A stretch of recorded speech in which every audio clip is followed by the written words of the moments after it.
सच्चाई में अगर बगावत है तो समझो हम भी बागी हैं। एंकर प्रेम कुमार के साथ देखिए डीएस दादा हजूर न्यूज। हम दिखाते हैं सच्चाई की प्रत्येक खबर। सब्सक्राइब अवश्य कर लें डीएस दादा हजूर न्यूज। आइए दिखाते हैं अपने रिपोर्टर की एक खास रिपोर्ट। डबल इंजन की सरकार है केंद्र में, तो ऐसे में अगर उत्तर प्रदेश में कोई भूमाफिया और अवैध तरीके से भूमाफिया कब्जा के द्वारा, चाहे वो मजार के द्वारा कब्जा हो, चाहे वो किसी के गरीब दलित शोषित पीड़ित मजलूम के साथ, ऐसा नहीं होने देंगे। और हम लोग विश्वास करते हैं।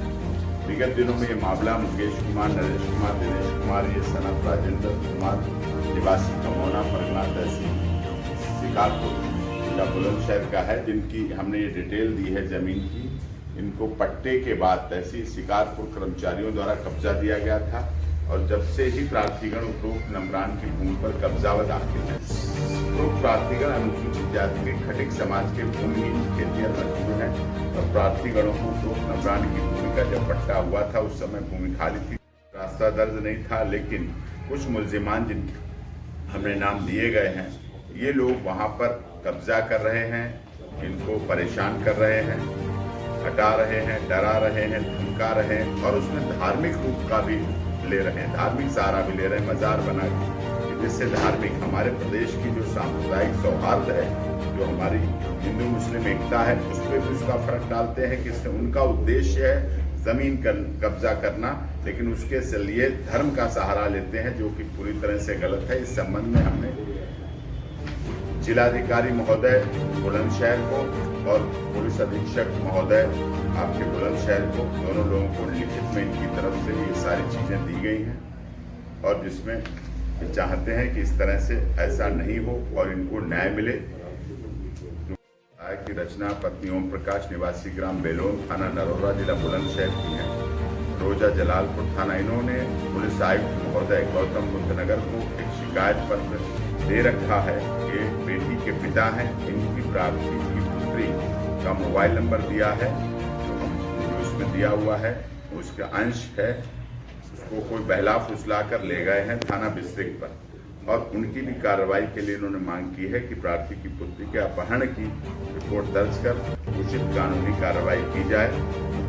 रचना पत्नी ओम प्रकाश है, ये इनकी बेटी का मामला है। इसके लिए भी 8/2/24 से सुबह 8 बजे से प्रार्थी जिसकी उम्र भी 16 वर्ष है, कम उम्र की है, बालिका है, बच्ची है, उसके साथ भी न्याय हो, जस्टिस हो, और न्याय होते हुए दिखना भी चाहिए। भारत सरकार भी कहती है, राज्य सरकार भी कहती है बेटी बचाओ बेटी पढ़ाओ, लेकिन बेटी बचनी भी चाहिए, पढ़नी भी चाहिए, और उनकी सुरक्षा भी होनी चाहिए, और उनके प्रति समाज में, कानून में, न्याय में, अदालत में भी उनका भरोसा बना रहे। एक पिता इस तरह से ना परेशान हो, ना दुखी हो, ये भी हम चाहते हैं, और यही हमारा भूमाफियाओं वाले मामले में भी है, जो बताया है हमने मुकेश कुमार के परिवार का, उसमें भी यही है। मुकेश कुमार, नरेश कुमार, दिनेश कुमार, ये 3 भाई हैं, राजेंद्र कुमार के बेटे हैं, कमौना परगना पहासू तहसील शिकारपुर बैठे हैं। इनकी जमीन का मामला है जो आप लोगों को दिया है, उसमें भी इनकी जमीन किसी धर्म के आधार पर या जाति के आधार का मामला नहीं है, लेकिन किसी भी गरीब दलित शोषित और मजदूर के जमीन जो सरकार ने दी है, पट्टे के आधार पर दी है, वो हड़पी नहीं जानी चाहिए, किसी धर्म का सहारा नहीं लिया जाना चाहिए, और इस आधार पर इनके साथ न्याय होना चाहिए, और भूमाफियाओं का सफाया होना चाहिए, और अवैध निर्माण का समाप्त होना चाहिए, और ये हमारी मांग है और ये हम चाहते हैं। सर, भूमाफियाओं का तो ये पूरे हर एक राज्य में फैला हुआ है कि जो है, जो भी पट्टे की ज़मीनें हैं वो तो काफ़ी समय से छीनी जा रही हैं, तो फिर अब क्या इसकी मुहिम छेड़ी गई है? हाँ, हमने इसकी शुरुआत की है कि ये सामने मामला है, इसीलिए यहाँ के जिलाधिकारी महोदय और इनको दिया है, माननीय मुख्यमंत्री जी को भी दिया है, और इसमें आगे प्रोसीडिंग होगी, और आगे ये लड़ाई लड़ी जाएगी, मजबूती से लड़ी जाएगी, और केवल कहने से कि भूमाफियाओं का अंत हो रहा, भूमाफियाओं का अंत अब ग्राउंड जीरो पर भी होते हुए दिखना चाहिए। सर, एक क्वेश्चन और है, ये वो अलग है हटके, यहाँ पर प्रेस क्लब नहीं है। बुलंदशहर जिले के अंदर काफ़ी मतलब लोगों ने प्रयास किया, पत्रकारों ने प्रयास किया, लेकिन अभी तक भी कोई प्रेस क्लब यहाँ पर नहीं हो पाया जिसमें कि प्रेस के जो भी हैं पत्रकार बंधु इसमें बैठ के एक मीटिंग कर सकें। जी। उसके लिए अब भारतीय जनता पार्टी के दोबारा डॉक्टर ओला जी को बनाया प्रत्याशी, तीसरी बार बुलाया है।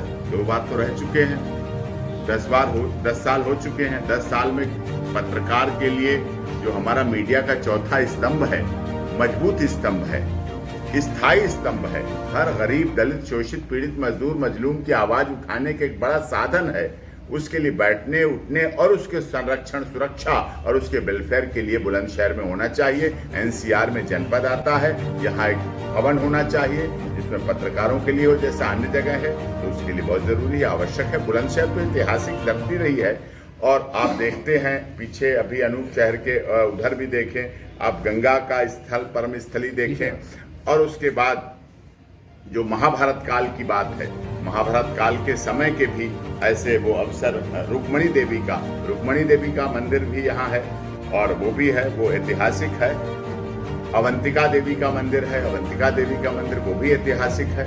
वो भी चीजें हैं, वो सब होनी चाहिए और उन पर भी ऐतिहासिक, मतलब धर्म की चीजें कुछ ही जगह के लिए नहीं, बुलंदशहर भी उनमें प्रमुख शहर है जो अवंतिका देवी, रुक्मणी देवी और महाभारत काल के उस इतिहास को संरक्षण किया जाए और वहां भी किया जाए। पत्रकारों के भी भवन की यहाँ बहुत आवश्यकता होना चाहिए।